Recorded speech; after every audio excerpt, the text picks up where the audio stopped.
어떻게 보면 말이죠. 너무나 당연한 건데 그동안 너무 오랫동안 이런 사실들이 밝혀지지 못하고 잠자고 있었지 않았나 이런 생각을 좀 해봅니다. 이런 내용에 대해서 일본 정부가 또 뭐 어떤 반응을 보였을지도 상당히 좀 궁금하고 그런데요. 일단 임 변호사님 어떻습니까? 이런 내용 자체가 그 기록으로서 뒤늦게 이제 알려졌잖아요. 증거로서 우리가 이제 소송을 또 제기하거나 보상을 요구할 때 이제 배상이 되겠죠. 이런 경우는 배상을 요구할 때 어떤 그 자료로서 효력이 있는지요? 예, 우선 뭐 첫 번째로 자기가 이제 피해자라는 걸 제일 먼저 입증을 해야 될 텐데요. 예. 우선 이 증거 자료에 이번에 굉장히 소상하게 나와 있었어요. 뭐 주소도 나와 있고 이름도 그렇죠. 나와 있고 그렇다 보니까 이제 자신이 피해자다라는 거는 우선 명백하게 증명을 할 수 있을 것 같고요. 예. 다만 이제 문제는 이거죠. 일본 쪽에서는 우리가 그 예전에 그 65년도인가요? 한일 그 청구권 협정이라 줄여서 얘기를 하는데 거기서 이미 다 해결된 문제다. 더 이상 우리는 배상해 줄 게 없다라고 얘기를 하고 있는 것이고요. 예. 여기에 대해서 이제 우리나라 재판부는 솔직히 2012년에 굉장히 의미 있는 대법원 판결이 나왔는데요. 그때 대법원에서 뭐라고 얘기를 했냐면은 예. 우선 그 한일 그 청구권 협정에 대해서 이거는 어떤 그 일본이 자기네들이 그 침략한 사실을 좀 사죄하고 거기에 대한 배상하는 측면에서 했던 그런 협정이 아니라 이제 한일이 어떤 정치적인 협정이다. 이것은 어떤 그런 대가 관계가 있던 게 아니다라고 봤고요. 예. 거기 그 조항에 보면 뭐가 있냐면 개인은 청구할 수 없다라는 조항이 있거든요. 개인은 청구할 수 없다. 우리나라 국민 개인은 일본에 대해서 청구할 수 없다라는 규정이 있는데 예. 솔직히 이 규정도 대법원에서는 인정을 하지 않았습니다. 그 근거로서는 뭐 여러 가지가 있었는데요. 우선 뭐 국가가 어떻게 전혀 다른 개인의 청구권을 포기할 수 있느냐 이런 얘기도 하나 있었고요. 설사 포기할 수 있다고 해도 그러면 명백하게 그 개인의 청구권까지 국가가 포기할 수 있다는 명백한 근거가 있어야 되는데 양쪽 간에 그런 합의를 했다라는 명백한 근거는 보이지 않는다라고 하면서 그런 걸 모두 그 부인하고 개인이 일본을 상대로 그 배상 청구를 할 수 있도록 했거든요. 예, 그러니까 이거는 좀 근데 물론 일본은 좀 반대를 하고 있죠. 예. 이거는 이제 우리가 추후 논의를 해봐야겠지만 어쨌든 주민등록번호나 상세한 그 개인의 그 정보가 기록이 나왔으니까 이건 굉장히 어떻게 보면은 앞으로 향후 배상이나 보상 문제에 대해서 분명히 중요한 자료가 될 것으로 보입니다. 예, 그럼요.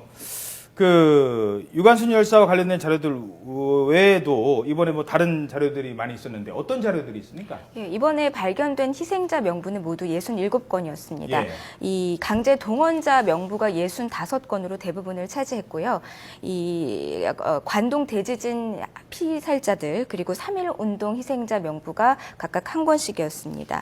피해자 명부를 보면은 적어도 22만여 명이 될 것으로 보이고 말씀하신 것처럼 이름과 주소, 나이까지 자세하게 들어 있었습니다. 여러 차례 보도가 나갔지만은 이 본적이 경남 합천군이고 예. 일가족 4명이 이 학살당한 사실도 드러나 있습니다. 그 4명의 그 내용을 예. 보면 두 살짜리 2살짜리 애도 아기, 있잖아요. 네, 예. 이름이 이소계라는 그 이름이었고요. 2살짜리 예. 아기가 포함되어 있었습니다. 이것만 보더라도 정말 학살이 남녀노소를 가리지 않고 무차별적으로 이루어졌다라는 걸 알 수 있고요. 관동 대지진이 났을 때 우리가 학살 당한 게 이게 흔히 말해서 그들 얘기를 제가 하겠습니다. 조센징, 네. 조선 사람 때문에 했다라고 그냥 뒤집어 씌워서 한 거 아니에요? 그렇죠. 2살짜리가 관동 대지진하고 무슨 관계가 있습니까? 어떻게 보세요? 이거 완전히 그거는 뭐 말도 안 되는 일이라는 게 이제 뭐 역사적으로 예. 다 인정이 됐고요. 예.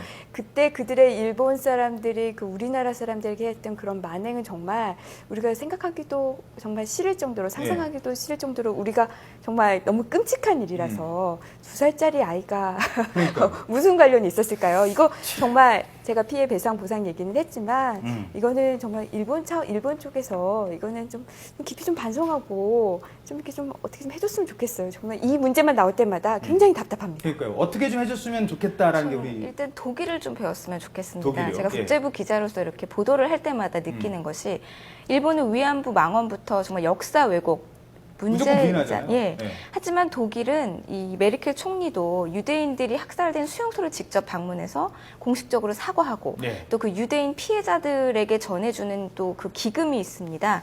이런 것들을 좀 배웠으면 하는 알겠습니다. 생각이 듭니다. 자, 그런 걸 좀 배웠으면 하는데 정말 적반하장인 일이 하나 더 벌어졌습니다. 바로 안중근 의사 얘기인데요.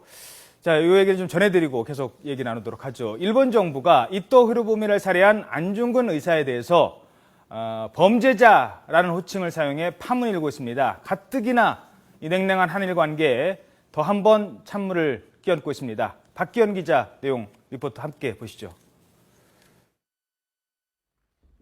일본 정부 대변인이 우리 정부에 대해 강한 불쾌감을 드러냈습니다.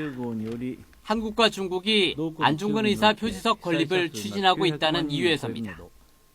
스가 요시히데 일본 관방장관은 안중근 의사가 일본에서는 범죄자라는 주장까지 내놨습니다. 安住君については犯罪者である韓国政府に対してこれまでも伝えてきております。 그러면서 한일 관계가 냉랭해진 책임을 우리 정부 탓으로 돌렸습니다. そういうした中でこのような動きがあるということはですね、日韓関係のためにはならないのではないか、このように考えます。 일본 정부는 지난 6월 한중 정상회담에서 안중근 의사 표지석 설치가 논의됐을 때도 거부감을 보였습니다. 안 의사의 총에 숨진 이토 히로부미가 일본에서는 존경받는 인물이라고 주장했습니다. 일본 정부 대변인의 발언에 대해 우리 정부는 즉각 유감의 뜻을 표명했습니다. 우리나라의 독립과 동양 평화를 위해 목숨을 바치신 분입니다. 이런 분에 대해서 범죄자라는 표현을 쓰는 것은 대단히 유감스럽습니다. 또 과거 이토 히로부미가 어떤 인물이었는지 돌이켜보면 이 같은 발언은 있을 수 없다면서 일본 정부는 침략의 역사를 겸허히 반성하고 직시할 것을 촉구한다고 말했습니다.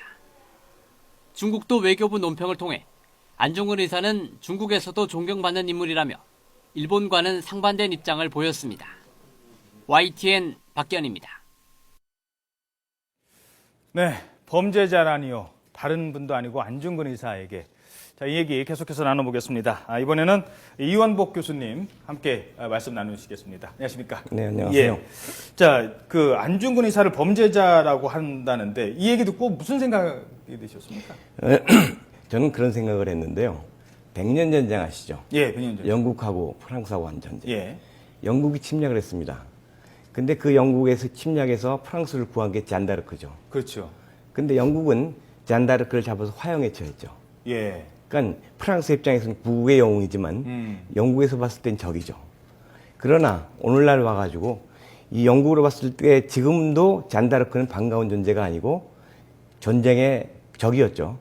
그러나 상대방에 대한 예의가 있습니다. 지금은 아무도 영국 사람이 잔다르크를 적이라고 얘기하지 않습니다.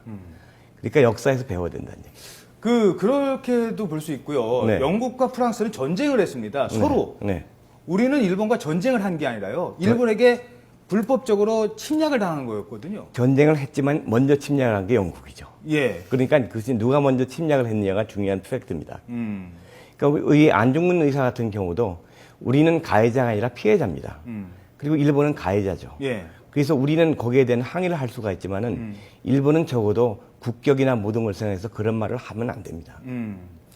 신사참배 하잖아요. 네. 그 전범들한테 가서는 그 뜻을 높이 받들겠다고 하고 정작 그 전범에 의해서 몸으로 항거한 그 당시에 이토 히로부미가 누구였는지 적어도 역사 인식을 요만큼만 가지고 있다면 알 거 아니겠습니까? 물론 아무리 일본인이라 하더라도 그러면 범죄자 정도는 아니 뭐 물론 감정이야 좋겠습니까 하면 그래도 범죄자라는 표현을까지 그것도 관방장관이 그 사람은요 일본 정부의 대변인입니다. 어떻게 보세요? 저도 말씀하신 대로 똑같이 생각하는데요. 우선 뭐 일본 입장에서는 당연히 안중근 뭐 의사가 뭐 예. 일본 입장에서는 범죄자로 생각할 수도 있어요. 왜냐하면 자기들은 이토 히로부미를 존경하는 인물이라고 표현을 하고 있거든요. 예. 그렇다면은 범죄자로 생각할 수 있는데 그거는 머릿속으로만 생각을 해야죠. 왜냐하면 관방장관이라는 일본을 대표하는 사람이 이거를 그것도 굉장히 지금 한일 관계가 굉장히 민감하고 냉각식에 있잖아요. 예. 그런데도 꼭 그렇게 범죄자라는 굉장히 우리나라 사람들을 자극하는 문구를 써야 됐느냐. 이걸로 인해서 과연 얻고자 하는 게 뭐가 있는가. 좀 답답합니다. 이렇게 해서 한일 관계가 나아질까요? 지금 한일 관계가 나아져야 된다고 지금 우리의 소리가 높은데 여기서 하필 꼭 그런 말을 했어야 될까. 예, 굉장히 아쉽고 답답합니다. 이 부분도. 가까운 중국의 입장만 봐도요. 중국은 안중근 의사에 대한 평가가 일본 정부랑은 전혀 다릅니다. 다르죠. 예. 일본도 중국도 피해자니까. 예. 네. 어떻게 보세요? 이런 문제에 대해서는. 근데 중국의 입장하고 우리의 입장하고 일본의 입장은 셋이 완전히 다르죠. 중국은 예를 들어서 안중근 의사에 대해서 가타부타 얘기를 할 필요가 없는 것이 그 한국 편을 들면은 일본하고 관계 나빠질 것이고 일본 편을 들면 당연히 그건 또 역사에 어긋나는 것이고 예. 그러니까 침묵을 하는 것이 가장 좋겠죠. 중국으로 봐서는. 예. 그러나 정서적으로는 아마 한국에 크게 동조하고 있을 것입니다. 예. 그 하얼빈역에다가 표지석을 네, 설치하게 네, 했고 또 중국 정부도요. 안중근 열사는 애국자다. 정확하게 영웅인지 애국자인지 저 표현 제 기억이 안 납니다만 평가를 해줬거든요. 사실은 사실대로 넘어가고 그 다음에 거기에 대해서 해석을 할 수 있는 거지 사실 자체를 그러니까 뭐 어떤 피격을 당했는데 그 사람이 범죄자다라고 얘기하는 것 그거 자체가 우리가 왜 그 안중근 열사와 관련된 그 내용을 보면 그 아들 안중근 열사의 아들을 돈으로 매수를 해서 아버지를 부인하고 아버지를 범죄자라고 만들려고 하는 물론 소설도 있었지 않습니까? 뭐 관련된 사실입니다만 그런 내용으로 봤을 때 일본은 안중근 열사에 대해서 안중근 의사에 대해서 끊임없는 피해 의식이 있는 거 아닐까요?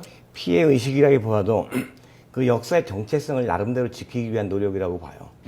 그 왜냐하니까 일본이라는 나라는 항상 자기네 나라를 빛나는 나라라고 생각합니다. 빛나는 나라. 왜 그러냐? 일본이라는 나라에 외적의 침입을 받은 적이 한 번도 없어요. 그리고 최초의 외국군이 그 일본 땅을 밟은 것이 메가도 완서가 처음입니다. 그러다 보니까 한 번도 그런 그 치욕의 역사를 밟은 적이 없기 때문에 자기의 역사에 오점을 남기기 위해서 일본의 침략 역사를 끝까지 부정하는 겁니다. 그렇군요. 알겠습니다. 아무리 부인을 안 한다 하더라도 그 자신이 저지른 범죄에 대해서는 죄에 대해서는 좀 반성을 하는 모습을 보여야 할까 생각을 합니다. 정리해 보겠습니다. 네, 앞서 말씀드린 것처럼 유관순 열사 타살 당했습니다. 안중근 열사 일본에서는 범죄자라고 한다고요? 일본어 사전 보면 범죄자가 애국자와 같은 뜻이랍니까?